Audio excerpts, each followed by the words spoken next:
सम्माननीय सभामुख महोदय, हिजो बलिदानी दिने बेलामा, हिजो राष्ट्रले ठूलो परिवर्तन मागेका बेलामा हामीले आफ्नो ज्यानको आहुति दिन पाएनौं, संघर्षमा उभिने अवसर हामीले पाएनौं, सकेनौं, जानेनौं, भ्याएनौं, थिएनौं, व्यवस्था ल्याउनमा योगदान दिन त्यति योगदान दिन सकेनौं, हामी लड्न सकेनौं, हामी मर्न सकेनौं।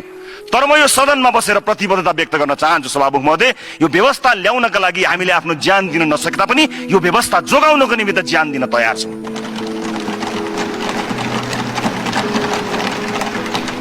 यसलाई तलमाथि हामी हुन दिँदैनौं, यो म स्पष्ट पार्न चाहन्छु। वर्तमानमा आफ्नो राजनीतिक प्रतिबद्धतामा र सुशासनको प्रतिबद्धतामा मलाई पूर्ण रूपमा सहयोग गर्नुभएकोमा म प्रधानमन्त्री पुष्पकमल दाहाललाई धन्यवाद दिन चाहन्छु।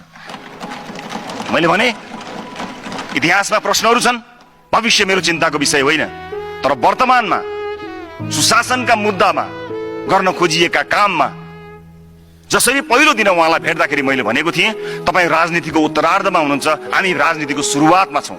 यो संगमलाई वास्तवमा पुराना नेताहरूसँग बसेर हामीले काम गर्दा मात्र होइन, सँगै तस्बिर खिच्दा पनि हामीलाई हाम्रा शुभचिन्तकहरूले गाली गरिरहेका छन्। तर मुलुकलाई निकास दिने कुरामा तपाईँ प्रतिबद्ध हुनुहुन्छ कि हुँदैन?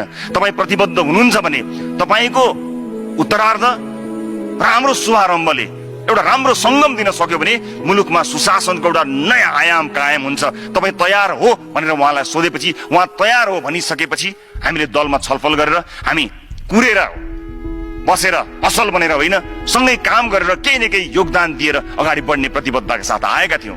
त्यो प्रतिबद्धतामा उहाँ आजका मितिसम्म कायम हुनुभएको छ।